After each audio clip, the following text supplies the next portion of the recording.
Get it right in there. There we go. That's an outsider's Is it a pour. good sound? Hey, welcome everybody to the Winemakers. I'm John Myers. Wow, full crew today. Bart Hansen next to me, Brian Casey hanging around in back, and we have... Well, you guys brought a party with you. I mean, seriously. We bring a party everywhere we go. I like it. Let's go left to right. Laura and Kyle Gabriel, Paper Plains brand. Yes. Sonoma and Napa, of course, headquartered in Napa. And then Allie and Bertus. Yes, sir. Hello. Van Zel. Yeah. Did I get it right? Close. Close? It's like Okay. you're having fun sailing. So fun sail. From Belong Wines, also in Napa.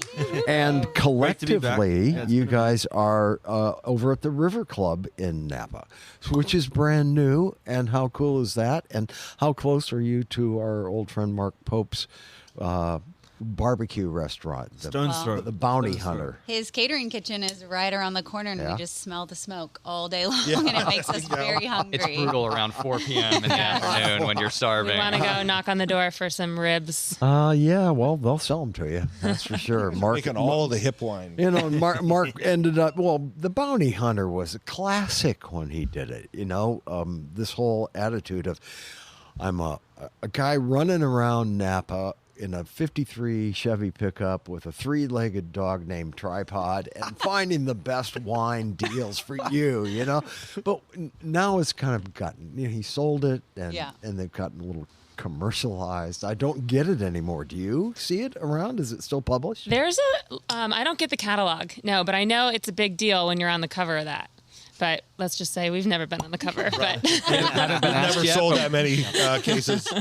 We are open to it. Just wanna, I was going to say maybe you just need to go start eating more ribs over there. But anyway, he's moved to Montana and then now down in Colorado Springs, and I do keep in touch with the guy. So yeah, I mean, it's amazing what you can do in the wine world, and I'm glad to hear about the River Club. It's something that Napa needs.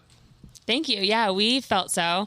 We've been really excited to see all the different types of people, from your traditional wine tourists coming from Texas to local families coming in with their kids. It's pretty awesome to see the reception we've gotten over the last couple of months we've been open. From Texas with kids?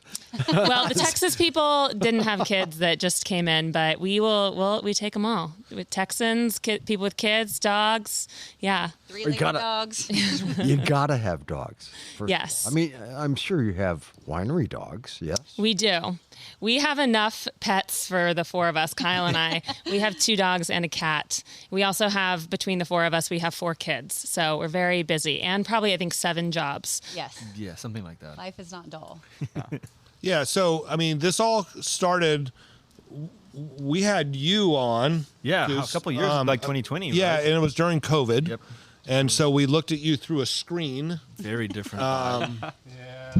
And it was what it was. And I've always wanted to have everybody back that was on a screen live. So we started to do this that. is So awesome. welcome back. Thank you for having But it me. was, correct me if I'm wrong, Paper Plains predates Belong, right? correct. It does. Yeah, we started making Paper Planes in 2014, and then Belong started in 2017. And I remember, like so many places that I find out about new wineries, was Todd at Sonoma's Best. Shout out to Todd. Shout out. And so let's start about when you guys started yours and what possessed you to start your own wine label. Well, I grew up here. My parents worked in wine, and so I knew all about Napa Cab and Chardonnay. And when it came time to decide what I wanted to do with my life, I went as far as I could go, and I moved to Boston. I went to film school, and that's where Kyle and I met. We moved to LA after college and started working in the film industry, and came up to visit with my parents on the weekends. And Kyle's from New Jersey. And the first time he came to Napa, he was like, does everybody know about this place? It's so beautiful. What is this thing called wine? And he was hooked. So when we went back to LA, he started brewing beer in our closet in LA. Some fermentations more successul than I got in others. trouble What were you for that brewing? in my house. Really, really basic stuff. Starting at the beginning, just like some easy ales. I loved pilsners, but didn't have the setup to really like lager cold, kind of cold do that. So yeah, at the beginning, I have a background I grew up in restaurants. My mom worked in restaurants my whole life. I'm from Atlantic City, so hospitality and that world. I grew up cooking a lot of Italian food. And so there was like a little bit of a natural progression and then a sharp learning curve of trying to just brew things on my own. Well, and beer's so hard because you have to be so sterile. Oh my! Everything can go wrong. That was, not quite what I realized at the beginning. But then when we started visiting in Napa, I just absolutely, we started dating, talking about going back to Atlantic City, going to Napa for holidays. It was like a pretty easy decision of where we went. And things can't go wrong making wine? No, not at all. Not at all, easy. right? Seamless. Yeah. Every vintage is perfect. Well, can we go back a couple things? Parents in wine industry, what was that? So my dad was at Farniente for my whole life. So 30 years he ran sales and marketing there. And so I went on my first work with when I was probably 12. Yeah. I answered the phones when I was 14. I worked events when I was 16.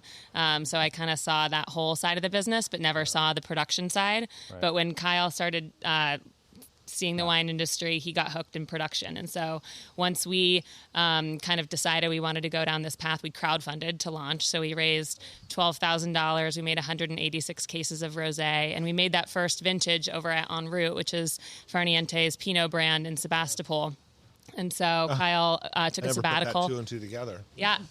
Yep. So Kyle took a sabbatical from Disney, where he was working at the time, and worked a harvest under Andrew at En Route and was hooked. And so we quit our jobs and moved up here, and we just tried to take a run at it. And here we are 10 years later. And then what were you doing in the movie industry? I heard Disney mentioned, but what? So I worked in music supervision, and so we oversaw music for films and ads. I had a few different jobs, but I was at Universal Pictures and at Capitol Records. But I couldn't hack it in that industry. Just the hours and the egos wasn't for me. So. Do you happen to know, I've been asking anyone that has anything to do with the movie industry, how do we get one of our bottles of wine like on a table? Like in Succession, there's a bottle of Chamblou. You know what? There was actually just a great wine enthusiast podcast about this. There's a few people who have companies that specialize in placing beer, wine, and spirits, not for paid, but organics, like an organic placement. And it's either someone or you get an agency like that. When I worked at Kenwood, it was when it was the Tom Cruise movie where he was the lawyer. The Firm? The Firm. Yeah. And they used a bottle of Kenwood Chardonnay, and it was a full, laid out and a full shot. And then they said, and it's even got a cork in it. And we thought that was going to change everything in the world. They made buttons up that said it has a cork in it and stuff. But that was just it just happened. There was they didn't search for it. They had no idea. It came out. They'd heard the day before. Wow. I think Chamblou was like that too. It was pretty much a surprise. Yeah. Well, and then I just started watching The Morning Show a couple weeks ago because I finally got Apple TV. Great show, by the way. But in season 2, episode 1, there's a bottle of Los Haras Super Bloom Rosé on it, and I was like, he's our neighbor, Yes, Joel, and I was like, how the fuck do you do it? You know how that happened. He's Might have a connected. little something Some there. connection. So Laura, help us. Yeah. Tap those old friends. Totally. And what were you doing in the business? I was a creative executive at Disney Animation. So I worked on Frozen, Wreck-It Ralph, Zootopia, Moana, that kind of whole run of films when they were very, very early on in the process. So you know John Lasseter fairly well? I've met him a handful of times, and I gave Disney 6 months notice, and I was in a meeting and told John that I was leaving to make wine. He said, good luck selling it. Perfect, yeah. He knows that pain. Oh, yeah. Because they're still selling wines that I made when I was there. Delicious wines, too. Yes. Delicious. Nothing but delicious. All right, so that's how Paper Planes kind of got started. And what about you two? Yeah, so Ali, I'll let Ali start. Well, I am born and raised in the Bay, Crockett, the world's smallest town, if you've ever heard of it. But we were not one of those families that had wine on the table by any means. But my sister started working in Napa when I was up at college in Chico. And so I would come visit her during spring break, and the economy had crashed, and I was graduating and had no idea what I wanted to do. And What did you study? sociology. So there's a very clear career path with that one. Oh, absolutely. I had nothing but big plans. But two of her friends were opening a wine bar in downtown back in 2010 when downtown was still pretty sleepy. There was Bounty Hunter, there was Zuzu, but there wasn't much else going on. And so I got to get a job there, started helping them. And what was that? Carpe Diem Wine Bar. Okay, So sure. still there, no original owners involved anymore. But it predated Cadet. So at the time, it was really the local hangout, industry folks, harvest interns coming in. Maybe that's how you meet one from South Africa. We were pouring a South African Chardonnay by the glass, and Bertus was out in 2010 on a sales trip. Yeah, the sales and harvest trip. So I came. I was supposed to be in Napa for 6 weeks. I had done 2 weeks on the road, which was pretty wild, seeing a lot of different cities. And then my final sales call was a morning in Napa, going to a couple of the spots, and here was this cool new wine bar, and I was like, yeah, okay, here's the Chardonnay. And they're like, oh, no, we already pour that by the glass. And I'm like, wait, in Napa, you're pouring a South African Chardonnay? Like, that's pretty cool.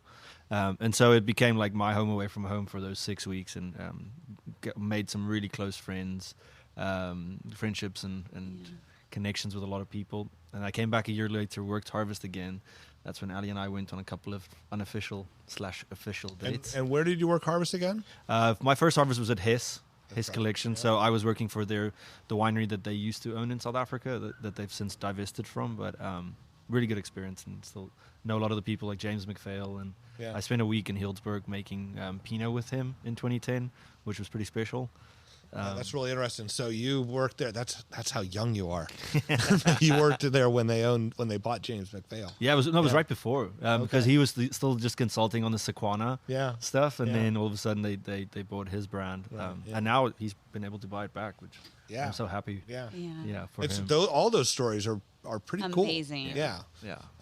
And then in 2011, I came back for harvest and I worked at Chapelet, which, before 2017, all of us, before 2017, all of us thought like, oh, this is going to be one of the worst vintages just because we dealt with rain, not knowing, what lay ahead for all of us. But, an amazing experience at a really great operation. So I took Ali out to Bouchon for a date, where I'd made a reservation, showed up with flowers, the whole 9 yards, and I was trying to cancel the plans. She was trying to wiggle her way out of that. And I just stayed persistent, and we had an amazing evening. Had a really great bottle of Domaine Tempier, and just this epic meal. So pink or red? The red. Red. Yes. With a lamb dish. With a lamb dish. But it was the night that we talked about, the larger, bigger plans, like the one days and so starting my own brand as a winemaker was something that was always put in my heart. And so she's a creative person, so it was just like a really special evening. And so we referenced back to that when we were planning on starting a brand together. That Mourvèdre would always be kind of that like story that we would use, the lens that we would use to tell the story. Also realizing we did not bring a bottle of Mourvèdre. And it's so classic because that's what you were dedicated to.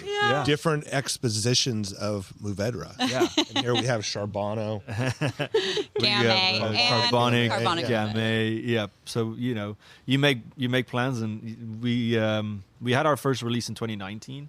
And so 2020, when the world changed, all of a sudden, we were in a position to make some executive decisions Pretty early on, which we were really grateful for. Yeah, but then also like through wildfires or frosts or things that really impacted our vineyards, we had to kind of pivot multiple times, and we've realized, okay, well, the Charbonneau was a much longer story in the making that we'll kind of get to, but everything else, was much more kind of an organic shift that we were able to do and pull off, and realize that we weren't very much in distribution or anything like that, and so we wanted to, make some more SKUs, have some more fun, have more of a creative winemaking outlet and label design outlet, and smaller production on our wines. So it's kind of worked out in a way. It means we're still at about 400 cases, the same as we were in 2020, but now we make 7 wines. And so I have my hands a little bit more full. We have a lot more kegs and a lot more things like that we've invested in over the years, but we get to tell a lot of different stories now from El Dorado versus kind of the one regional wine that we had intended to in the beginning. You're almost a salesman for 1 gallon kegs. I feel. You sold me If on. we ever go out of business. and managing them. So I want to get to each of your individual wineries for sure. And the first wine we started was the rosé of A Pinot Noir. Pinot Noir. But I want to talk about the River Club because, you know, there's been tasting rooms, you know, 2 winery tasting rooms, 6 winery tasting rooms, but they were always treated as that, like separate tasting rooms. Yeah. You guys call it the River Club, and I'd like to hear how you came to this. You know, there was a newspaper article that was written that most of us haven't written about it, about what it took to do this. And I just want to hear you guys tell the story and, you know, the positives and the negatives if you want to vent. We're here for you. We feel grateful that I don't think there's too much venting yet. Maybe we're still like too rosy and honeymoon phase, but it's been really incredible. And I think we initially thought, should we call it Paper Planes and Belong headquarters? And we're like, who wants a mouthful like that? Well, and I guess the question is, how did you guys all meet? Oh, That might be. Ooh, this too. is a good question. And it's funny because when Jess, who was writing the article for the Chronicle, asked us this question, the 3 of us, Bertus, Allie, and I looked at each other totally confused. And Kyle was like, I know. This guy knows everything. Don't tell him anything you don't want him to remember for 20 years. But it was at our friend Kelly and Jeff's house during the 2017 fires. They had like a neighborhood bolo night. They made bolognese and they told everyone just come over with some Tupperware and give some hugs and grab a glass of wine. And that's where we met. And we realized we actually lived on the same street in Napa. We lived on Calistoga Street. Shout out Calistoga. And just became friends. And then throughout living in Napa and being a part of the community, we all have kids the same age. We just got closer over the years. And so I think independently, unbeknownst to each other, we were kind of planning what that space would look like when we did eventually open something. And I know Belong was always at the top of our list of people that we'd want to collaborate with because we felt like our wines are complementary. They're different enough, but they're made with the same sort of style and intent. And luckily they had the same thought. And so when the space came up, someone originally called Bertus about it. And we were making our wines at the same winery at the time down in South Napa. And so Kyle and Bertus were seeing each other every day. And Bertus brought it up. And every night. Yeah. That happens. But so that was, well, I guess now it's about a year and a half ago. Yeah. That all started, and this whole conversation started, and Ali and I knew we were kind of on our way to baby number 2, and we're like, okay, was this the worst idea? But it's one of those things that like we couldn't shake the idea. Like we were thinking about it at night, waking up in the morning, it was there. And saying, let's just go down and look at it. And then we got down to the space, which is in the old Tannery section of Napa. Yeah, and this is an important part of this story. So please tell it. Yeah, and I think getting down there, and it's a place that we had all independently knew about from Tannery Bend Beer Works opening up on the street side, not right on the river side. And then I would go for runs and see this space and always wonder, like, what could be here? Like, why is there not more there? And especially seeing it. because Kyle and I moved up here from in LA, and one of the first wine experiences we had was in Santa Barbara at the Funk Zone. The Funk Zone. Yeah. And in LA, there's the brewery Artist Lofts. Like, there's all these places in Tin City and Paso. So we're like, why doesn't Napa have a place like this? And so when we first moved to Napa in 2014, we were kind of like, this would be so cool if something like that could open. And so we always kind of had our eyes on it. And so when we got back to the river and we saw how magical, not only like the spaces are cool and industrial, but you have this view over the river that so many people don't even know is worth there. so much because it's just like, you know, it's kind of in a weird, dodgy area, but at Yeah, the same time, the view is epic.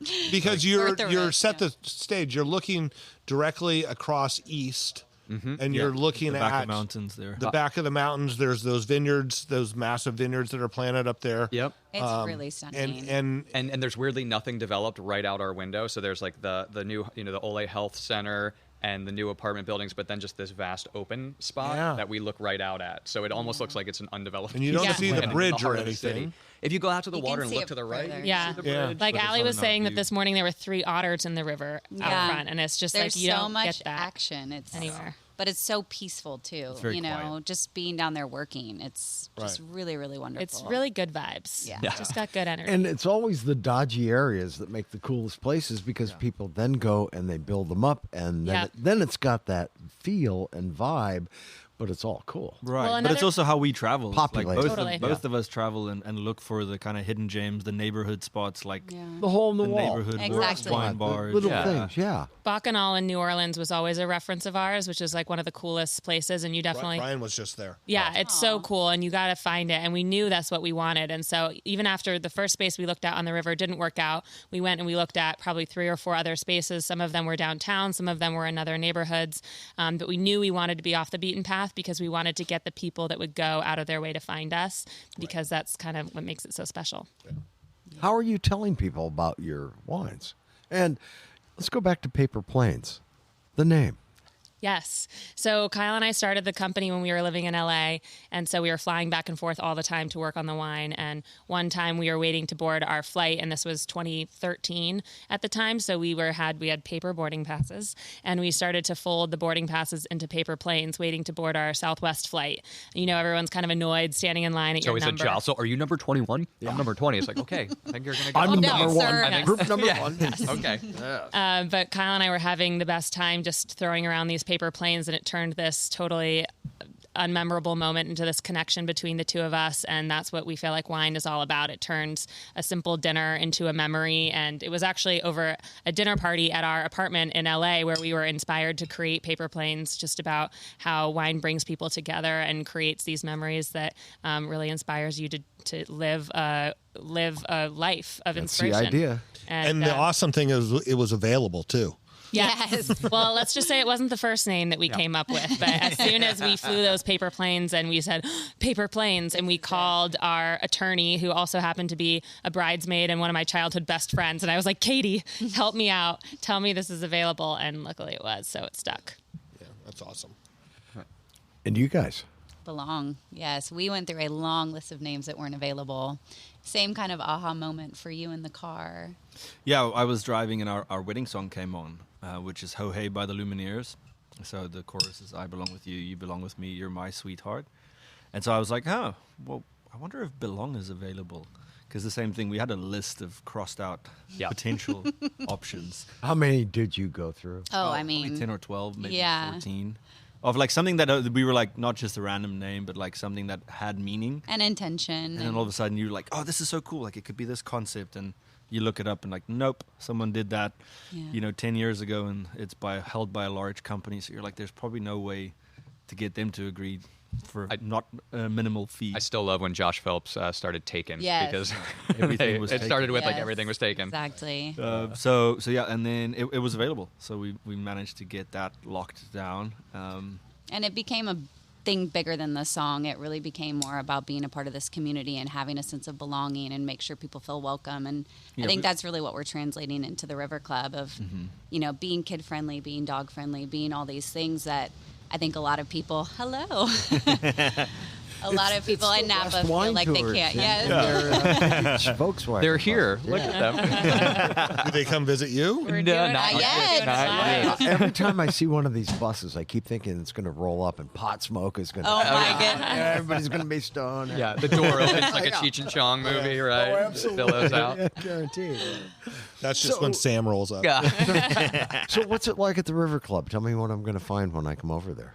Yeah, I think one of the four of us is always there, if not all four. I think that's unique to wine tasting these days. It's rare that you're being hosted by the owner and winemaker. Yep. I think people really appreciate that. And I'd say 98% of visitors are doing our joint flight, so kind of the greatest hits from both wineries. And we just get a little crazy and like to open lots of extra stuff always. Kyle texted yesterday, like, are we still pouring this? Because basically every wine that we There are make is 14 open right wines now. open, but not the one that's on our tasting plan. I mean, it's really laid back. We set it up to feel like a home away from home. So there's, couches, dining room table, kids' corner. We have a tiny little table outside that people can kind of spill out and take in the view. Kind of like the kids' corner. Yeah. No, seriously. Yeah. It's Books, Legos, Magnetiles. Magnetiles. tiles, nice. better for all ages. Especially, yes. And better not to step on. Yes. Yes. Oh, my gosh. Oh, no, I've been through that. Yeah, I think we all have. We're not to the Lego phase yet. Yeah. Oh, we are deep in. Kyle's been in the Lego phase for the last 38 years. We don't need to pass judgment. I mean, Dame's first Lego set was mine. When my parents moved out of my childhood home, they tried to throw away my brother's Legos, and Kyle sorted through every single Lego and kept a box. Mom, if you're listening, the trauma of you throwing away my Legos when I was a kid still hits deep. So. You know, with Dane, we would always buy him these books like how to build things. And, you know, those books are relevant now because now there's an app. And you take a picture of the Legos and it tells you what you can make. Yeah. It really is cool to see what kids can make. I mean, our son Noah, who's now 5, I think he was 3.5 when he built his first winery out of Legos. Excellent. And he had a tank, he had a press, he had like a little booth for where the customers would go sit. And when's his first release? You know what? It's It's actually 2024 Grenache. 2024 He Grenache. was full hands-on. He's taking with it this ownership year. of that He's one. taking ownership of it this year. When my son was young, it was Thomas the Tank Engine. Yeah. That was Still- the whole thing, boy. I mean, you know, so you build the table and the storage underneath, and yeah, it can get out of control real fast.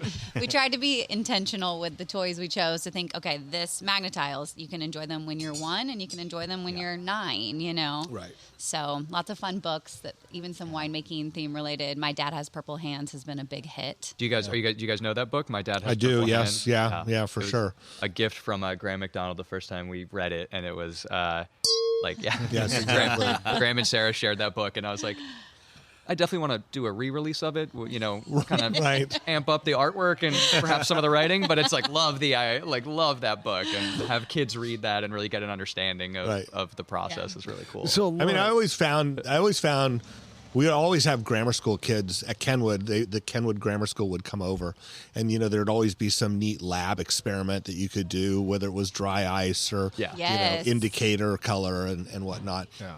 And kids were just fascinated with it. Oh, gosh. And it's a magical thing, you know, but unfortunately our society for so long, you know, like that was kind of frowned upon. Yeah. Like there were kids that didn't come because their parents didn't agree. And I mean, I understand that's maybe in other states across the country, but we're here. You're growing up around it. Right. Yeah. I had the opposite experience where I grew up, but Yeah. yeah, I had a wine appreciation course through Right. high school, Of course. 8th grade. Yeah. Yeah, and it was Yeah. like, okay, it's pretty cool. Yeah. Yeah. So Katie, you're not Katie. I'm thinking Katie Bunchu because I'm jumping to Bunchu because of your hat. Yes. And that seems to be the glue in this whole thing right here is Gunlock Bunchu. Yeah, so my day job's with the Bunchu family. I've been working with them for about 3 years now. I'm wearing my Gunlock Bunchu hat. I like it. Always, 1858. Yep, Gun bun. 1858, oldest family-owned winery in California. So I mean, the Bunchus are amazing and such a big part of the Sonoma community. And we now make our wine over at Abbott's Passage, so Katie's Winery in Glen Ellen. And so Kyle's up there, I mean, more often than I am, pretty much every day through harvest and Keeping working an with eye Joe on and the Joe. team. Yes, keeping an eye on Joe. Well, you know, Jim was a consummate party host, walking around with the biggest bottle and making sure everybody had a full glass. That was it was like his lot in life. He just had to make sure those glasses were full. You know what? And Jeff is the same way. Yes, and I Great feel guy. this. We're kindred spirits. I think all of us enjoy really high quality wines from really special vineyards, but it's also about what happens. Jeff always talks about like when you pull the cork and about that connection, and that was the inspiration for creating Paper Planes and having dinner parties, bringing people together, and that's what it really is about at the River Club too. And why, you know, sometimes when we have people come in with boatloads of kids, and then there are people there who don't have kids, we're like, we understand why people don't allow kids at certain wine tastings, but for us, it is so important to be inclusive and allow so many different types of people to come, because I think that's the way that wine is going to be continued to be enjoyed and shared in different situations. And so, I mean, don't you it's maybe not fair to say this for wine, but like in society, and I'll use a plane, like you get on the plane with your child for the first time or the first few times, and you're worried about everybody around you, and you're going over the top to try to quiet the child or do whatever, and you actually end up making more noise. Right. But what you don't think about is most likely all the people sitting around you were there also at one point. Yes. Yeah. You know, if they're older, their kids have grown, and so they probably have some empathy for you. But That's you almost don't, always what we find. You don't let yourself kind of do that. Yeah. And I would think in the tasting room it would be kind of the same way. And It quite is. frankly, if people don't want them around, then maybe they're not your Totally. We had a couple that came to our last Sundowners event last month, and Sundowners is when it's a happy hour in the evening. We watch the sunset. It's a tradition from South Africa. But we had this couple come, and it was their anniversary. They were celebrating, what was it, Allie, their 30th anniversary? I think it was 30 or 38. And it was a really good number. They were going out to this fancy dinner, but they had heard about us, and so they wanted to stop by. So they came for the Sundowners event, and they were dressed really nicely. And I was a little nervous because I was like, oh, this is a casual event. There's going to be kids on scooters. Like, I hope that they enjoy themselves. And they sat out there. They ended up getting a second glass, and they just had the most fun because it's like watching life, like watching these young families, watching people just casually enjoy life on a Thursday or a Sunday. It's like it really is fulfilling, even if you don't have kids. And so to your point of like, if they're not enjoying it, maybe they're not our people. And yeah, it's just, but it's been good. Yeah, I mean, or they'll figure it out. You know, they'll Totally. come back another time. Yes. Yeah, but we also like there's no white tablecloths anywhere at Right. the River Club. It's like our wines are meant to be shared. It's meant to be communal. It's meant to be this community environment. And I think it's also like back to, I think, some of my tank garage, leanings. It's like take some of the stuffiness out. Like it's meant to be shared and just it's so much fun. Right. You can take it seriously if you want, but it's not like we're making fun of that. It's just we're kind of celebrating that vibrancy and like all the parts of our lives, and that's another beautiful thing about the River Club, I think, is that we also had some discussions where we were like, should we go open something in Sacramento, or is it the East Bay, is it Oakland, is it here or there, where there's more of these like younger communities of people going out for things. But we're like, we feel very strongly about the Napa community because it's through stuff like 2017 or COVID or whatever the case may be, people pull together in such an amazing way. And I know it's the same for you and the Sonoma community. And so this is something that also not being downtown, it's something where we don't have to feel the pressure of being open 24/7. It's something that kind of fits into our lives with all of us with kids and daycare drop-offs and day school jobs. pickups and so all of the things. So it's something that hopefully we can do for a very long time. That's the dream. Well, and with the age problem of young people not drinking wines is nearly Perceived. as much. Perceived. Totally. Understood. Agreed. But what you're doing is you're offering them a place that's relevant to them, with an attitude that's relevant to them, and I think you're doing exactly what we need to do to maintain generational wine drinking. That's an enjoyment. Thank Not you. just Thank drinking, enjoyment. Yes. And I think in one of the ways that we talked a lot about, like, what do you charge for a tasting? How does this Right. work? What does the club look like? We really wanted to make everything approachable and not limiting to, we have our tasting fee is $25. Right. And all the wines, the most expensive wine we have is one bottle that's $50. That's our Russian River Pinot. Everything else is between 30 and 40. Kyle, you have to be the least expensive tasting fee in Napa, California. I think we must be. are, I think we truly. are. I don't even want to go to the highest. So let's get a little more detail about the River Club. I know you said that the last Sundowner is this Sunday. Sunday. This Sunday. Sunday the 10th. If you're listening to this podcast on a release date, you can still get there. But why does it have to end then? I mean, the sun still goes down with It's true. the This is Pacific true. Standard Time. We want to go out on a high note. This is going to be our third since we opened, and it's just been so amazing. I think you leave the people maybe wanting a little more. Okay, We're that's also cool. worried about weather, and I got it. I think that it's easier to just kind of end it. We're going to do a sip and shop holiday market on December 15th as well. Our son Noah just started going to Stonebridge Charter School in Napa, and so it will benefit Stonebridge School. We're bringing in some other local vendors, so we'll have that event in December, and then we're giving ourselves like a little room to breathe after the holidays and then are going to cook up some fun things and hopefully bring Sundowners back probably in February Okay, or cool. definitely in the spring. Yeah. We'll come Yeah, back. yeah. This is the previous two have been during the week we've stayed open late so that Okay. people can watch the sunset. Right. And this one, because of the Daylight time savings, shift, daylight yeah. savings, we're doing the first one on a weekend. Right. But it also coincides with we have a mainly focused on locals club. So we have the River Club, Okay. and so You have to pause after the first. Yes. River okay, sorry. Club. The River Club.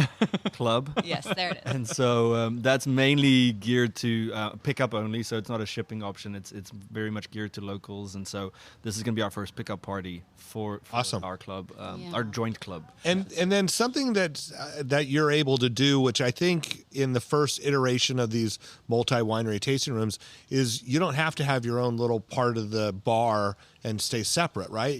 On the list, you've got them all mixed up, and that's a new and licensing thing. It's record keeping licensing. So we individual licenses we have to charge separately. So Okay. there's a delineation Yeah. of it in that fashion. But you're able to, kind of, it's like a shared tasting. Yeah. It's just Yeah. kind of how you construct it and Yeah. present it. Cool. We try to keep that stuff behind the scees, back Sure. of house, so it's not an inconvenience Yeah. as much as it is. I mean, that's awesome because that's the way it should be. Yeah. I can remember there was a place in Kenwood, and it was like a bank teller. Oh, and you had to wow. stand in front of that to get your taste, and then you could move down. And there was nothing inviting about Kind it. of takes the romance It out does. of it. The reason why I bring it up is for people that listen, that have small labels and don't understand that this is possible, and that's why I Yeah. kind of wanted to have you guys talk about what the process was. Yeah, And- Yeah. I appreciate that. But it's also why we wanted to be very open with the Chronicle, and lay it all out on the line. We had some really strong conversations with Jess, and we just feel very strongly, especially like there are these hidden gem, like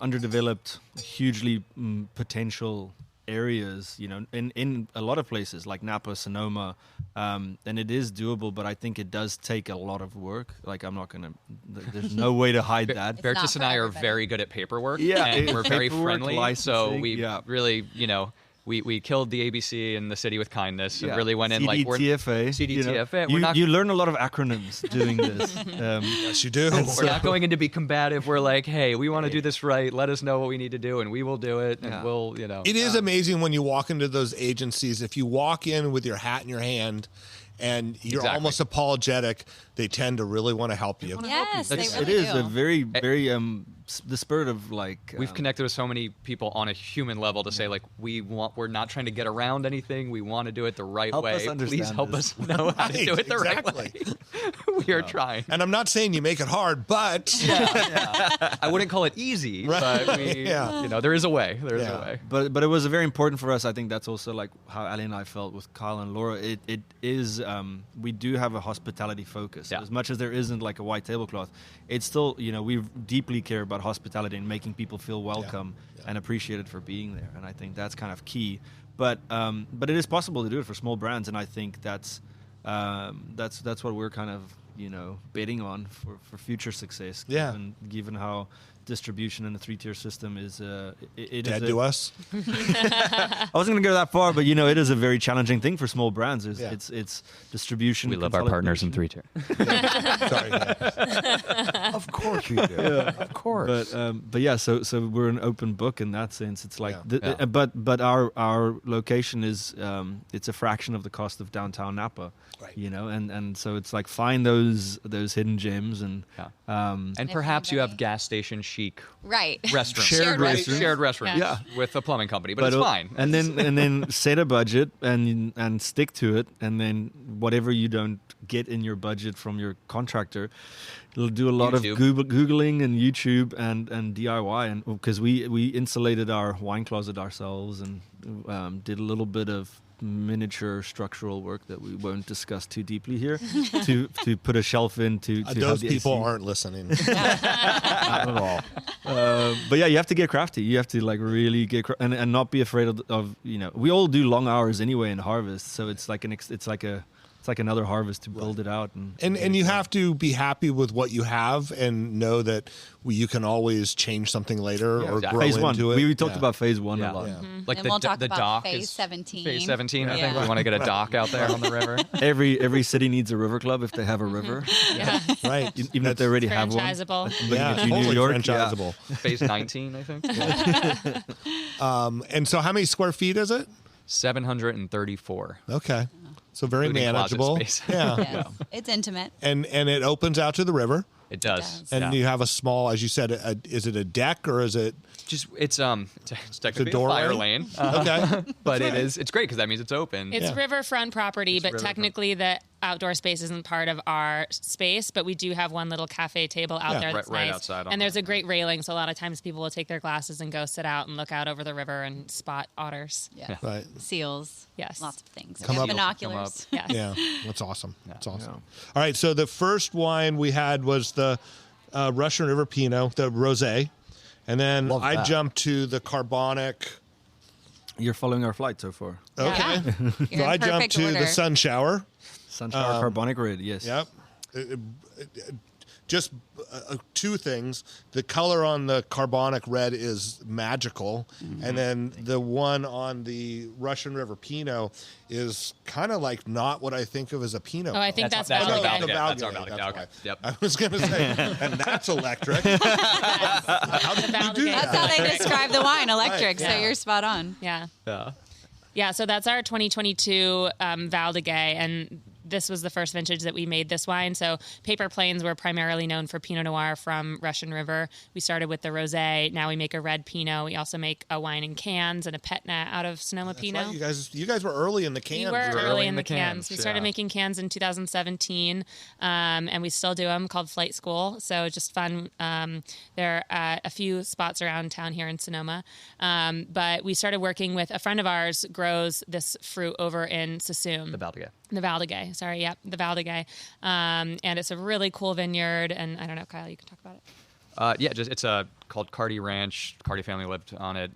They grow a few things there, but they have these head trained. It's dry farmed. You know, it's got that nice like riverbed, so it can be dry farmed pretty successfully. And I've just never worked with a varietal like Valdez. Had never worked with it before. Right. And love like when you said electric, it's exactly what we thought of. That's why the color on the wine, on the label, we were like, this feels like it's just charged. Well, and especially when it comes out of the dark glass, Yep. it just makes it really pop. Yeah. Yeah. And I think what's fun, so neither the Valdez nor the Boulogne Gamay are currently on our flight, but we were sitting in the back one time tasting these two wines with the four of us together and realized with Valdez and the story of Napa Gamay and how people thought it was Gamay for so long and that it became Valdez. And Boulogne makes a Gamay, so it's really fun to pour people the Valdez and then side by side it with the Gamay and tell the story of Valdez and Napa Gamay. And so little stories like that, I think it's fun that we can not only kind of give people that fun education just about wine in general, but to pour people a Valdez and a Gamay side by side and tell that story, which is why it's so awesome. Like we didn't make any of these wines knowing that we were going to open the River Club, but the flight, it just really does complement each other so well. So it's been really fun to explore different ways to That's pour awesome. them. That's awesome. Now, with your film school and music backgrounds, since the world is now owned social media-wise by TikTok and YouTube and IG and everybody's doing reels, what are you doing on film or video about the River Club?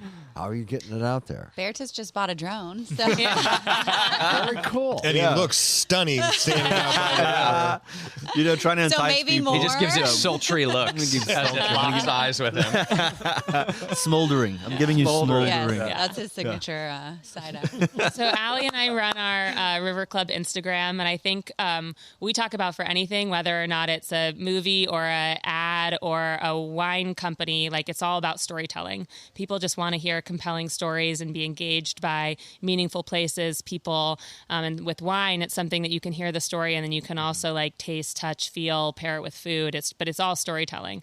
And so for us on social media, it really just like is about storytelling, telling people about what they can experience on the river, showing the vibrant community. And so I would say that yes, Mom and Dad, I am using my film school education. That's what I was going Every for. day. Yes, I'm no longer using Final Cut Pro, but I am using the updated Instagram Reel software, which is much better than the old one. And also, like all of our, even on our tasting sheet here that we brought, you can see all of our wines are paired with a song, because it's also, you know, like it's a tactile, it's something we live with. It's meant to be kind of felt, experienced. All your senses. All your senses. Like, we love cooking, all of us, and so even our tasting notes, they don't really mention anything about texture or acidity. It's just flavors.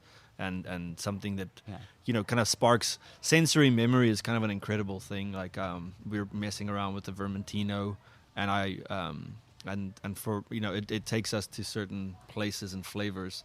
I just made a Semillon again for work, and I haven't worked with that grape in years, but it took me back to my first harvest where I worked with Semillon, and it's just amazing how, you know, it can transport you so vividly that you can remember the taste and the smells around you of those moments. Yeah, I mean, I know for me with opening the tasting space is that it's really opened up the idea that sometimes when you're talking to people, you just have to make a suggestion, and then that opens up the door for them, right? And they don't even have to pick up what you're saying. I always tell people about, I always think in the broad strokes of fruit description, not the Ethiopian pineapples, as opposed to, you know, the Hawaiian pineapples.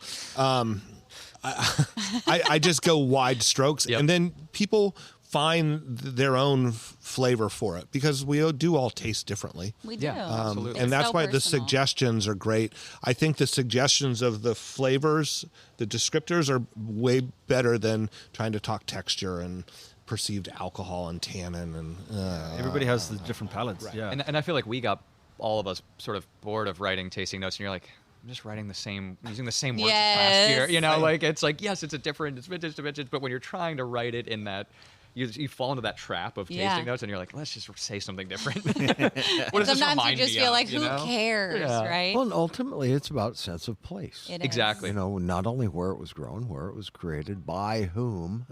You know, and I come from an advertising marketing background and have done millions of focus groups to create a brand image. You don't have to do that. It's like 16600 and Dane. It's real. It's personal. And those are the ones that succeed. Yeah. The real ones. People feel. That's all. Yeah. No, I think that's why we are so like-minded. And, you know, Kyle and Bertus are winemakers, and, you know, me and Laura are, like, running the business and doing the marketing. But we all cross into each other's lanes all the time because it's a partnership. And it's been really fun to then have this new shared creative. It does feel like having another business in a way. But it's just one more opportunity to be creative and tell our story in a different way with people in person. And what's also fun, we're in Napa, but none of us make a Napa wine. So we're primarily mountain fruit. We're, you know, Sierra Foothills, El Dorado County. They're more coastal, so you get this broad scope of Northern California in one place. And do people are people surprised that it's not a lineup of a bunch of Napa Valley wines? I think people visiting Napa for the first time, you know, or not for the first time, but visiting us for the first time, and they're in town as guests. They're the definitely hell's the surprised cab? that there's not one, Yes. at least one. Right. We also don't make a white. I mean, as of prior to this working vintage, on we it, don't yeah. make a white wine between us. A lot of rosés and, you know, and chilled reds. Yeah. But not yet a white wine. Yes. Between us. And so there's a little bit of that surprise of like, People where are the might be Napa surprised, wines? but And they're then- not upset. No. Right. No. They're Right. excited Right. because I think Napa has become a place not just for Napa wines, but for wine culture, similar to Sonoma. And so I think that when someone comes to Napa, a lot of times, you know, if they stay downtown, they'll maybe go out, they'll go to 1, 2, 3 of those big tastings. They'll do the whole thing. They'll drink, you know, 4 vintages of Napa Cab. But then you don't want to do that multiple times, you know? And so I think that they're happy because our wines are fresh and vibrant and engaging and unique. And so I think that they're pleasantly surprised that there are no Napas. But I also think what's super interesting, and what I've found the more we've hosted people, you know, across demographics, is the wine industry kind of sometimes resorts to like a us versus them in terms of the age demographics of different generations. Because I've found it with us, like we all kind of like focus on these fresher, brighter wines, and we've been pleasantly surprised by people's reactions to it. Like sometimes an older group might come in and have a little bit of trepidation pouring them a chilled carbonic red that's a funky blend, you know, of like Mourvedre Gamay with a couple of other things. My favorite moments are like we're very close to the Napa Yacht Club, and so like a Napa Yacht Club crew coming in, being like, "Oh, well, what do you guys usually drink? Oh, Cabernet and Chardonnay." Or like, all right, well, Sauvignon cool. Blanc. Here's Mourvedre, Mourvedre, and then they love it. They love it. This is They're like, delightful. it was fermented in a car. Is it bubbly? But Four-door, their two-door. reactions are like back to just how they taste the wine, and Yeah. I love this. Like, I'm gonna get some. I think like, people are more open-minded than we give them credit for. Yeah, For exactly. sure. That's what it's shown me, and it's amazing. I think it's not exclusionary. That's back to like our whole core is like being welcoming and opening for everybody. Yeah. I mean, I think it's interesting, the whole going back to the perceived young people aren't drinking wine sort of thing. I was 20. I mean, we drank Sutter Home White Zinfandel and Mickey's Big Mouths. That's like what we were in at the time. Yeah. Shout out to Mickey's Big. Shout out, Big Mouth. Shout out to the family that owns Sutter Home. But where was I going with this? So when I started in the business, my friends were always like, "Oh, you're the wine snob now." And I'm Right. like, I still don't understand it. It's I like this thing called Zinfandel. And as I got older, I learned more. They also learned about wine and kind of fell in love with wine. And you guys are all younger. I'm curious, when you were getting into wine, or before you were into wine, what were you drinking and what was your perception of wine? And I guess I'm going with this is that this has been an ongoing thing. When I first met Jeff Bunchu, it was when he had first come back to the winery, and they had the wine brats. And we don't talk about the wine brats much, but it was him and Mike San Giacomo and John Spasciani, and they were coming into their family's businesses, and they were wondering how they were going to fit in. And so they tried to deconstruct wine and serve it at fashion shows or rock concerts and stuff. And that's all happening now on a regular basis all over the place. Right. And so it's opened up that. And I do think that young people are exposed to wine earlier than they were my generation. And so what do you guys think about that, where I'm going with that? You go ahead. Oh boy, Or I I will, have but- so many things. I have so many thoughts. I mean, I think it to is the marketer. See, I was looking at the Yeah, marketer all the time. It's totally, it is totally cyclical. I think that every new generation, obviously, when you're 21, 25, even 30 years old, you're not drinking $30, $40, $50 bottles of Not wine. drinking shot enough to pop. You're just not. You're just not.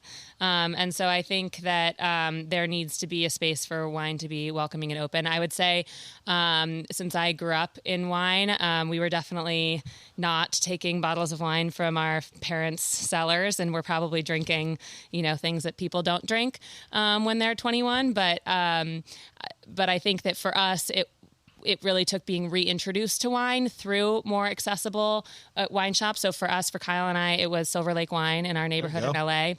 We would go all the time. Yeah. That place. We went every week. It was like our little wine education. But I remember there was one night where Robert Sinsky was the guest winemaker, and he was so great and welcoming. And I remember Kyle and I thinking like, well, this guy is like, he's not traditional, but he was so welcoming and fun, and his wines are like the Abraxas, that white wine. Yeah. So I would say the Abraxas was one of the first. Vingry. Yeah, and the Vingry, it was like those wines that you think like these aren't like natty weird wines. These are like, traditionally made, like clean wines, I think sourced from Napa, but they just felt so much fresher and interesting than any wines that I had experienced up to that point. I think we were probably 23, so we weren't old. Right.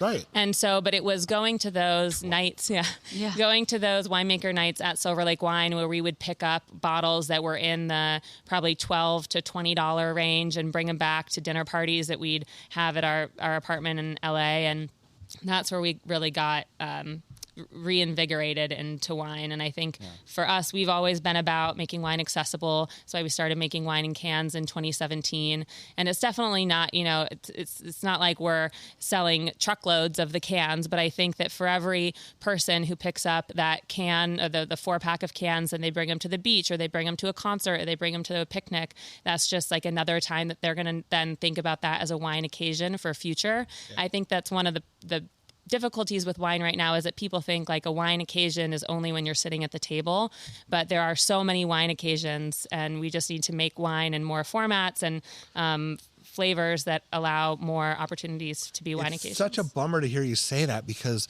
we've been fighting that for 38 years. I know. But it still exists. I mean, it's gotten better without a doubt. The keg thing has like almost been a thing for decades. And I do still believe, but it's like pushing the rock up the hill. And I think that there are so many people that I know made wine in cans and aren't doing it anymore because it wasn't successful. But I think that you just have to keep doing it. And we really believe in it. And so I think also from a sustainability standpoint, right. And so that we just have to keep pushing the rock up the hill. Yeah. Yeah. Well, Kyle, you had made a comment about, I think it was Bart mentioning white wines, and you said, not yet. Not yet. Yeah, between the two, we realized we put our lineups next to each other, and we went, huh. There's no white wine in Lost here. opportunity. Lost opportunity. We Yeah. have one time. We made a single barrel Yeah. of Vermentino carbonic. And are making it again this year. So we made it again Yeah. because we loved it so much. So we'll have that come out next year. But that was kind of more of a winter white, a textural white. I'm very into the texture of wine, and I get kind of obsessive about it. But again, I also grew up in Cape Town, South Africa. Yeah. So like sundowners, white wine Sundays, they were a thing because Ali has experienced this firsthand. The sun intensity in South Africa is something else. And so you just don't drink red wine all the time. Like if you had a cab or something, like that wasn't for a Sunday afternoon. Right. You know, it's white wine day. Yeah. So I do think, that's shifting, and you hear everybody talking about it. So watch the space. Like we could have some more fun. Well, things yeah. planned. Let's talk about 10 years in the future when you come back here and do our. When there's a river club in every town. Yeah. We have our kids in the interview. How's it They're look? leading. I mean, Yeah. tell us what it looks like then.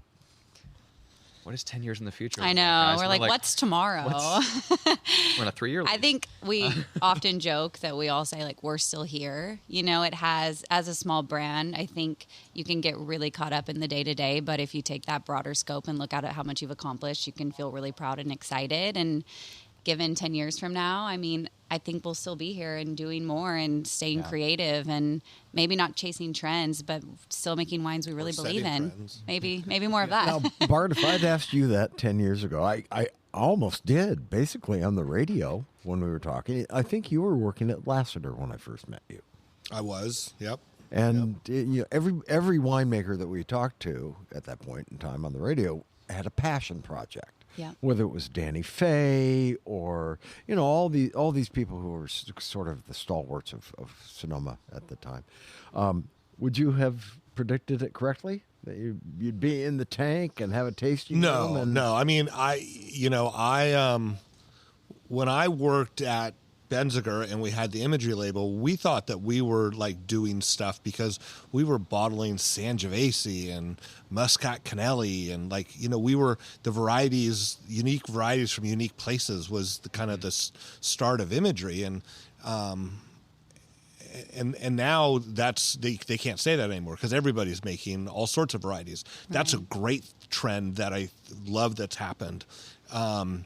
I never planned on making, when I started Dane Cellars, I never planned on making white wine. And I certainly was never going to have a tasting room. I was just going to sell it all myself through my mailing list. But no, John, I couldn't have predicted that. I certainly would have never predicted I was going to be in the tank. I don't know that I would have thought that I would still be going, to be quite honest. Or that we'd have a podcast. Or they Right. a successful podcast with a million listeners. Shout out to the podcast. Big shout out to the podcast. listeners. Yeah, thank you. And That's what Dane Cellars exists on. That's awesome. That's awesome. But I also think like there's an element in the wine industry where you look at other people and what they're doing, and it's that Instagram versus reality, which is very much a thing. And I think Ali and I talk about this. It's just consistency and like sometimes keeping your head down and just believing in what you're doing, but also getting up every day and still doing that and not getting kind of beat Hey, down. you want to be the Rolling Stones of the wine Totally. world. Just continue Just keep doing going. it Just keep going. every day, man. We talk a lot about like. I think one of the articles mentioned like the cool kids. We're like, we've never thought of ourselves as the cool kids. We've thought of ourselves as like the nice people that are gonna just like, you know, We're it's gonna friends be with everybody. it's gonna be slow. We're nice, and we hope that pays off someday. Yes. You know, Good and karma. just continuing and like Yeah, we're like little bets. I mean, I think even with the River Club, we never wanted to buy a building or even sign a lease on a place that we knew we couldn't afford and invest hundreds of thousands into it. We knew that even if we do this renovation and lease a space for 3 years, like it's not going to kill us. We'll be able to manage if it doesn't work out. And so it's like all these little bets. And yeah, we're still here. And I hope that in 10 years, there's more on the river. I think that there's so much potential for Napa and Sonoma to be a destination for wine. Yeah. And so I hope that it just continues to grow. I think in 10 years, you'll own the river there. So, you know, I guess the question is what is around you? Like, what is the potential for other things coming in and There's making your lots. neighborhood the cool neighborhood? Yeah. A lot of open. There's a lot of availability, so Yeah. come be our neighbor. Yeah. I think that the Chronicle article really, the ownership of that property really saw that and thought, oh, like we saw them out there, you know, Power painting washing and the power building. washing Yeah, good after for the them. article came out. We were like, yeah, see guys, like this, we put this sweat in, and I think that you have something uncut special gems. here. Right. Yeah. I mean, Napa's in their grand plan from I think probably a decade ago now, part of that Tannery mixed use area. The goal is for it to be riverfront dining, tasting rooms, you know, hotels, use. live, work, and for us, I think something that's important that we all talk about is it not just being just that, still having artisans and craftspeople there. Like there's a great plaster company that's our neighbors, and they're We also we have someone who helped us with the design phase, and she's like, no, this guy gets flown around the world. the plaster guy. Yeah. Yeah. Well, I mean, the other thing is, and I didn't read the article, so I don't know how much you guys put into the development of this thing, but you didn't have to do that much because it had its space. It has, when you walk outside, it has that. Right. And isn't that awesome? As opposed to going into a space where you have to create the environment inside of it. And there are people in Sonoma and Napa have done amazing jobs doing Right. that. But when it comes down to being able to do it, like, isn't that a great feeling to? That's what work we within had a means? blank slate, and that setting is really the star. And so it was like, how do we just make this a cozy place that just fulfills the Yeah, promise? it draws you out. Yeah. It's priceless. Oh, that area where Angile is? Yeah. I mean, it's packed all the time. Right. And it took a unused corner of downtown. Right. And it's Yeah. very successful. And downtown has gone through a real resurgence. It's really amazing to see how I'm much very it happy shifted. to see that. Yeah, I'm now craving a burger at the Angel Bar. Right now. we must go. The duck confit's awesome. Beef Correct. burger's Everything. awesome. Yeah. I don't think they do anything And bad. I think the world revolves around Model Bakery. yes. It's just my favorite. You know, Absolutely. Napa has become a hotspot for bakeries in general. Like when we moved there was Model Bakery, which was amazing. And then the last 10 years, it's like there is a new Winston's, incredible. Milan, Yeah. You've got West One. Yeah, there's so many great bakeries. It's really a problem. It's been fun for us too to be able to figure out ways we can partner with other local businesses. That's a big importance to us. So at our next Sundowners, we're having Trixie, which is Love Park Pretzel's little trailer come, and you can come buy a pretzel. She makes the best Philly style a call to pretzels. home for me from South Yeah. Jersey, Philly style Oh, pretzels. absolutely. Yeah. Yeah. And so going back to the question of like growing up, Yeah. you being the foreigner, Yeah. Well, and the legal drinking age is 18 in South Africa. right? So it's very different. And I went to boarding school, went to high school in Stellenbosch. So I just was around wine from such a young age. Right. That I was going, there's something called WineX. I think it still happens, but it's basically all the South African producers pouring. It would basically be like San Francisco Convention Center taken over by all the producers in California. Right. Okay. And so like I'm in. Chaos. yeah, and so yeah, it's incredible because you have everybody under the same roof for one night or two nights, but it is chaos. And so yeah, I still remember going to those, and Yeah. but wine was always on the table. But I mean, yeah, beer was there. As if you're a student, you're on a budget, Right. But I started working in tasting rooms when I was in university still, and so I would be able to bring the partial bottles home, and I worked through the winters where I wouldn't see anyone, and it was the most epic view, and it's raining, and there's a fireplace that I had to light. That's like SOP. Really setting the scene. And so I would be laying on the couch, a little bit hungover, like not afraid to admit that one, like in the winter, just like hanging out. Oh, hey, squirrel. Literally. But so wine was kind of the thing. But I like in South Africa, it is a very European-centric palate. Right. And so then I I came to Napa for that first harvest 2010, like Ali was saying. There was a lot of downtown that was like art projects in storefronts to make it look decent because there were so many empty storefronts. But like Morimoto had just opened a notary, Carpe Diem, and I just remember like the vibrancy of young people coming back post-recession in Napa. I could feel that, and that's kind of the vibe that drew me in, Right. of why I wanted to move there. Now I feel like we go out in downtown Napa. I'm like, where are all these youths? Well, Yeah, that was we're us. old now. We're Napa kind of old had now. Napa had an identity problem for. I'm going to get a bunch of haters on this. But Napa had a real identity problem for a long time. I mean, people never stopped in downtown Napa. They just went up valley. Highway Yeah. 29. Yeah. Yeah. That's it. You Yeah. stop at no. We went first to Gurgich, across the way to Heights, around the corner to Silver Oak, Groth across the street. John, Yeah. you're what's wrong with the wine business. That was In it. one day?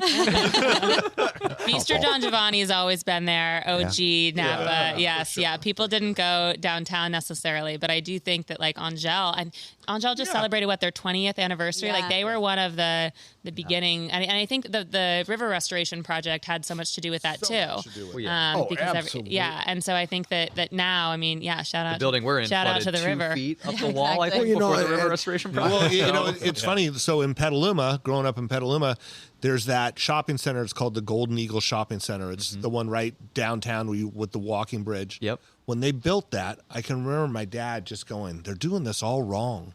They're doing it so it's facing into the parking lot. Why aren't they doing it to face the river?" And Yes. but the river was nothing at the time. Yeah. And now it's everything, and as it should be.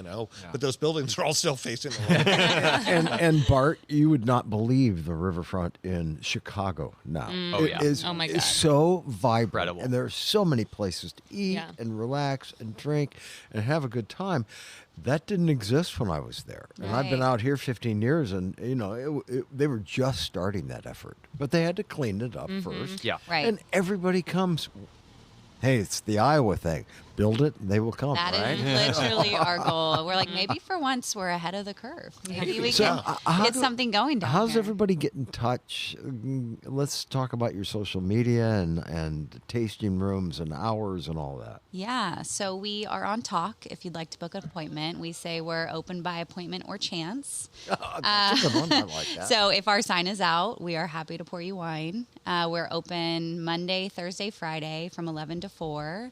Saturdays and Sundays, noon to 5. One of the 4 of us will always be there. And we have a joint Instagram for the River Club and then our individual socials for Paper Planes and Belong. Or you can give us a call. I am our call center.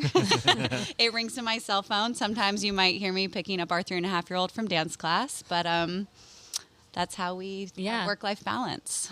Yeah, the riverclubnapa.com or at the River Club Napa on Instagram is how you find us. Yeah. So, like so many times, we usually kind of pass over the wines when we're on this show because really it's just supposed to be the lubrication for the conversation. And this has been great. Do you guys must want to say something about the wines more than what we have? I mean, I mean, kind of If you're a local, join the River Club. nice. And that way you get 2 bottles from each of us, so 4 bottles each quarter, and you can choose. We have a lot of different wines in between Yeah. the two brands now. And I think, just to the briefest overview of the wines, we mentioned Belong focuses on, foothills, high elevation vineyards, started with Mourvedre, expanded beyond that. Yep. We're primarily Sonoma County, specifically Russian River, with some other, fun pockets that have popped up in some available spots. And I think all the wines across the board, why they play so nicely is they're all, lighter, brighter, playful, yet we kind of like this, there's a deceptive complexity. Like the more you sit with it, you're like, is there something going on? Right. Yeah. Well, I know I'm just on the I'm digging the labels. Maybe the They're Gamay. Very cool. Gamay, and, Who's doing your labels? That's the Gamay great design. got a certain texture to it, and it has a certain earthiness, dirtiness to it that is kind of coming out. I'm Yeah, really it's more liking it. more Beaujolais than anything Yeah. I think we've done. When It's not a fruit bomb. no, for us, for us, this wine was about the texture. So it stayed in barrel till, the summer, and that's why it's only getting released now. It's not this fruit forward carbonic version because we make a carbonic red, so it was kind of like let's lean into the more serious, call it the serious side, but like that earthy granite kind of length. And then Kyle has the Valdegui, which is a variety I love, does amazing in California's heat, where you have fruit and spice and just so much vibrancy.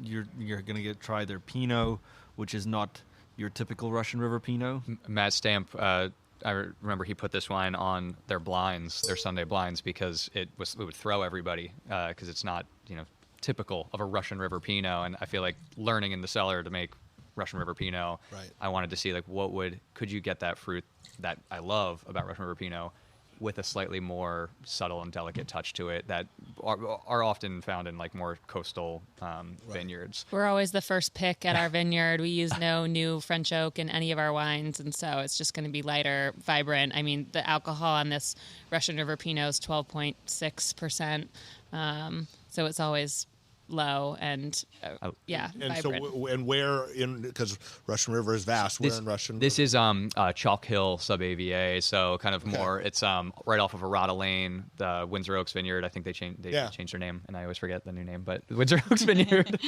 Sorry, Windsor Oaks.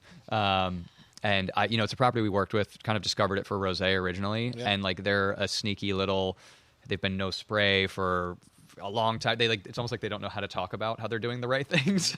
And so I've just loved the fruit coming off of there. And That's beautiful. Which one of you is the incredible artist doing these labels? So with Belong, we kind of have the fortune of working with a very talented label designer in South Africa, Ruan Etzebet, who I actually, we were in the same boarding, like the same residence in university. So old friends from then, and he's become like a very prominent label designer in South Africa. Quite masterful illustrations. you. Beautiful. That's very Beautifully And done. one, we were talking about the Napa community and that small town feel. And for the River Club, when we decided we wanted to create a brand, we were good friends with the Gato Rivera team. Who? If you guys know them, shout out to that great team, and just absolutely love what they just worked with us on and what they were able to come up with for delivering exactly the vibe of the River Club. Yeah, and what we cohesion, like wanted. this like very succinct. How do you bring together two brands when you look at our labels? It's like, what's the through line? Yes. I mean, I look at it and I kind of go like hip Miami, Right? That era. Well, it was actually what happened was when we started looking at the spaces along the river, we named our text thread the Napa or the PPBWC Napa Riviera. Yeah. And so then we decided, we're like on the Riviera. We were like, we got to go for this sort of like Italian meets Napa, like industrial chic, Let's lean but in. like playful. And so, we the briefed. Napa Riviera. Yeah. Well, and surprisingly so, since the yacht club is just a little bit past us, Yeah. we see some pretty epic boats. You'd Yeah. be amazed because the traffic doesn't go beyond around that bend, so you don't see it in downtown Napa. Right. But the boats we see come in for the weekend, we're It's amazing. It's like, do you guys good want some watching. wine? Yeah, exactly. Exactly. Park here. Yeah. I mean, you need to get a dinghy or something and go deliver it by boat. Yes. Well, that's That's why phase the plans 12 are and a good. half. Yeah. Yeah. We And could when's throw the it out dock to go in? kayakers. That's phase 17. I We think have is the met, dock. I think, 2 different people that are like, I'm a dock guy. And we're like, please, we will remember you. when Yes. We're ready. Just put a floating dock in. It's much easier. right. Yeah, It'll yeah. be- You know, speaking of the can business, since you guys have been at it for a long time, in relatively speaking, have you seen have you seen improvements in the canning process and just dealing with canning companies, and have you changed your winemaking from when you first canned to now? The first vintage to the first vintage, we just put the same. We were like, okay, this is an experiment. We have no idea what we're doing with cans.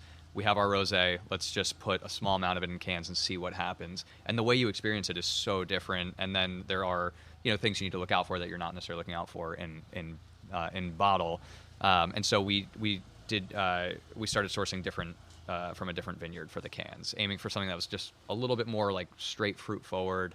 What we found was that everything that came out of the can you perceived as just brighter, even if it was same wine going Right. in. And that's even if you poured into a glass. We found that it just like that reductive environment created just these like high tones that you needed to almost mellow out. Yeah. And so that was kind of one thing on the winemaking side. On the canning side, I think it's gotten better and better and better. And we've worked with the Can Van, a group out of Sacramento. I know that's who Sam has used here. They're I think so, also. I mean, every problem we threw at them, like thick paper labels applying to a 250 ml can, they were like, okay, we'll find it. This is crazy, but we'll find a way to make it happen. And they have their own facility now, so I know that they're really dialed in with what they're doing.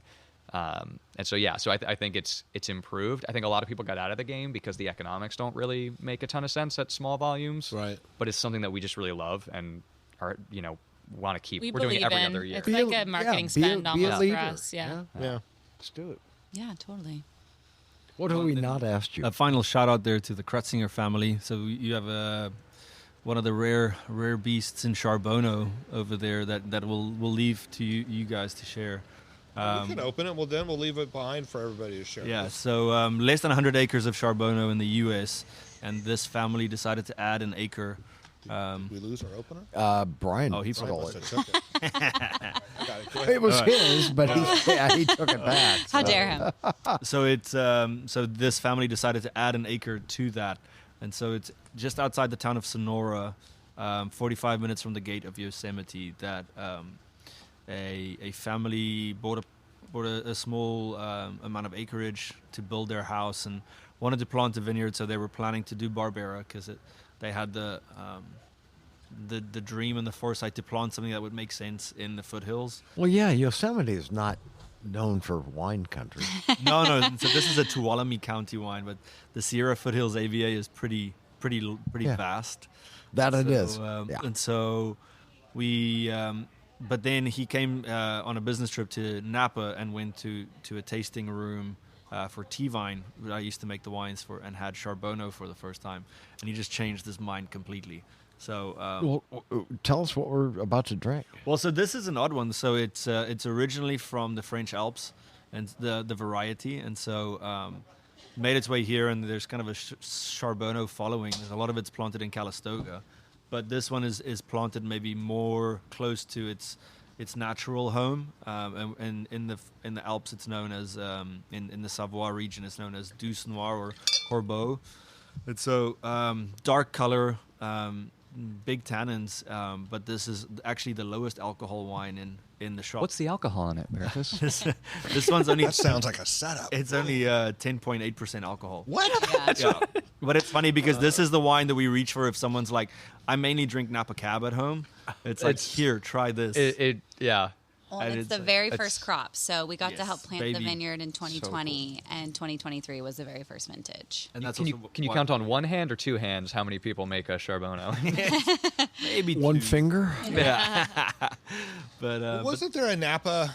there was a Charbonneau association. Yeah. And there was a Napa wine. Oh. Rory Williams used to make a wine under his label Calder. He made a Charbonneau that was Yeah, it's one epic. of my And I think favorite. that Frog's Leap now makes a Charbonneau. Yeah. Ding, ding. So what bricks was it to get a 10.5? Probably 20, 21. Yeah. Like in the middle there. Yeah. We did 6 days of carbonic maceration, so the whole bunch is sat there, and then I stomped it and finished it out on the skins. So we didn't really get the initial analysis because we couldn't. Right. And then by the time you could send it in, it was like, well, why would I? So then we just waited for We've it to come finish this far. fermentation, Is it and gonna I was like, change anything? oh, okay, it's 10.8. That's great. The 2024 is 12% alcohol. Why So send we- ETS more money? Yeah, exactly. Yeah. More money for jet fuel. Right. Exactly. Yeah. Isn't it funny? Everybody jokes about the jet fuel. It's not expensive, man. Right. Exactly. We always wonder if he's, is he driving a new Mercedes? Well, you would never know this was a 10.5% alcohol wine. Yeah, it's it's really surprising. surprising because it's so much depth of flavor to it, and it's just been I- it's been such a great like finish for the flight too. When we can pull this out and taste someone on it.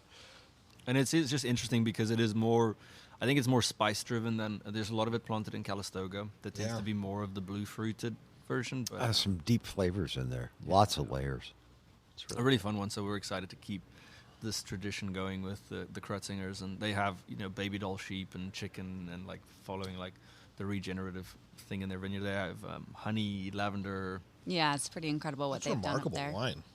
Thank you. Aren't you happy people are doing that, though? Yes, we are It's all about so regeneration. happy.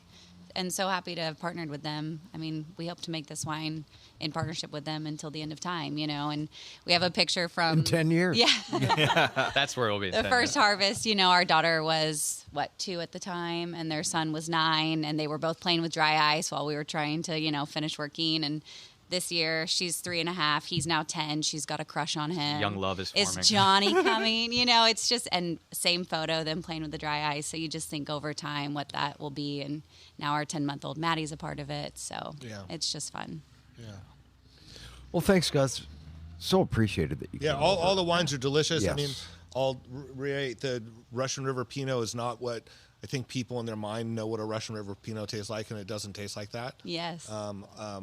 All of your weird, strange varieties, my friend, are also absolutely delicious. Thank you, sir. Congratulations to all you guys. Thank you so much. I guess what I want to know is there anything about the future of the wine industry that you want to push along other than what you already are, or that really excites you that you think is maybe getting overlooked? Or that's kind of what we've been talking Hope. about the whole time. Yeah. I think we hope. The kids are are all right. hopeful. Yeah, They're going to be All all right. right. Yeah. I think there's a lot of talk about how hard it is, and I think what we say is it's always been hard. Yes. And Yeah. it's not an easy thing to do, Yeah.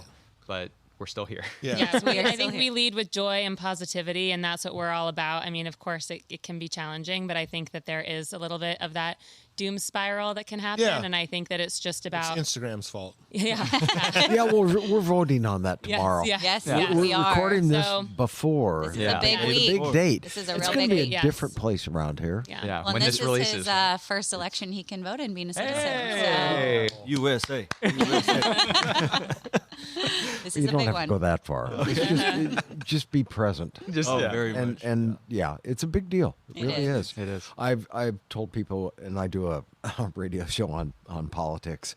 Last week, we won't do one until Wednesday, so it'll be the day Wow. after. It's going to be a very different. But I just said, look, I've stopped watching the news. I'm Yeah. only watching Simpsons reruns right There now. you go. There you go. Always To predicting our predict future. the future, yeah. It's like, really? No, that's about all I can handle right now. Yeah, I It's think been we're all carrying overload some for so anxiety. long, and I'm looking forward to just getting The over aftertime. and Yeah. good does prevail. Yeah. Well, Yeah. that's what's so great about wine is that you can open a bottle and have a great dinner, and for a fleeting moment, you can be transported to that vineyard, that Yeah. vintage, those flavors. And I think that that's what we've found is so great about the River Club and about just us when we can go home at night and it doesn't matter how hard your day was, or you can open a great bottle of wine, and whether you're making a frozen pizza or cooking something from scratch, it kind of takes you out of it. And that's what we love about wine. And so, yeah, we're leading with joy, and everything's going to be great. Congratulations on that. Oh, it's really good. So last thing, shout outs. Give you guys an opportunity. Releases coming up, events coming up. Just want to recognize someone that's in your group. Please do that now. Oh, that's so nice. Very sweet. The kids. Yes, Yeah. all the Yeah. kids, we love you. The grandparents, that we consider. all Shout out of to the people caretakers, who are watching our kids. Grandma right Mona. now. No, I would say so. This Sunday, if you're listening to it on release day, is our last Sundowner Hours of the year. Sunday, November 10th, from 3 to 5:30. You can get tickets on Talk or walk in. We are available, like Ali said, Thursday through Monday. Book a reservation at theriverclubnapa.com or walk in, and there you'll find someone there. And yeah, come visit us anytime. We're slinging good vibes and fresh wines. I like that. And I'm going to extend it one more time. I don't think we gave enough credit to what a sundowner is. Oh yeah, well to tie it all together. So I growing up in South Africa, it all kind of started with safaris and That was my experience. I was Yeah. fortunate to go on a Yes. safari. Yeah. And I realized they said a sundowner, and I was like, it's just a cocktail hour. And then you realize what it is and the Yeah. tradition behind it. it's so it all kind of started with when safaris were way kind of big, but it was having a G&T and the quinine in that was supposed to prevent malaria if you were up in that part of the world. But it kind of developed from there, and it's a mainstay of South Africa, like a big tradition where we joke that why confine happy to an hour. And so sundowners, it's literally trying to find a cool spot to watch the sunset. You can do it by yourself. You could do it with your family, friends. It's just meant to be a way to end your day and take in kind of the beauty around you. And especially growing up in Cape Town, it's kind of, you've got Table Mountain and you've got the ocean right there. And so there are places that are just set up for sundowners because it has the most epic view of sunset. Yeah. But I remember like climbing Lion's Head where we've seen the sunrise, but you see it at sunset too. And it's like full moon hikes coming down. Yeah. There are just all these things geared towards making you slow down and taking a moment and taking a beat and being out in nature and being connected. So we're trying to kind of start that tradition in Napa at the River Club and welcome everybody. But it's the same thing. It's been great. The other two that we've had where we had them after work and someone, I think it was Jess, who posted on Instagram, like, thank you for giving parents an excuse to leave the house on a Thursday evening. So it is just that welcoming environment that we want everybody to come down to. Yeah. And it's fun because they've been busy and chaotic, but when that sun does start to set, you feel the mood shift and it gets very calm and quiet and peaceful. And we don't face sunset, but you get that kind of magical pink light on the river. You get the reverse, the better color. And so it's really a special place to see that. So you guys should come if you're available. Cool. Yeah, but also we're extending the invitation to you guys and Sam, Brian, everybody. We look forward to hosting you. And it's actually, if you come a little bit later in the day, the sunset is actually like around 5:15, 5:30 now. So like you can finish the day with a tasting with that view. Perfect. Awesome. Are you doing any dawn tastings? Because the sunrises around here I know. are spectacular. They are. Moonrises. Moonrises, sunrises, it doesn't matter, Bart. We face directly east and we're up on a hill. And we don't have any curtains because we're on the second floor surrounded by oak trees. But man, do we see the sunrises, and they've just been spectacular. We're still experiencing that because our youngest, Maddie, wakes up like just before sunrise. That's when she wants her bottle. And so one of us is like sitting out, like looking out the window, giving her a bottle as the sun's rising. So with us, it's corgis. two corgis. Yep. Yeah. They like to get up. We'll maybe book a sunrise tasting on special request. Yeah, very special request. Just send us an email. We like to be accommodating. As I always say, 24 hours a day, 7 days a week by appointment. Or by chance. Yes. I like that. All right, you guys. Well, thank you very much. Thank you so much for having us. Thank you guys. Absolutely. Good luck and drink more. Everything. Drink more everything. Bono. Yeah. At this point. Bono. Perfect. Yeah. Awesome. Thanks. All right, everybody. Thanks, Thanks for listening. Thank Talk to you. you guys next week.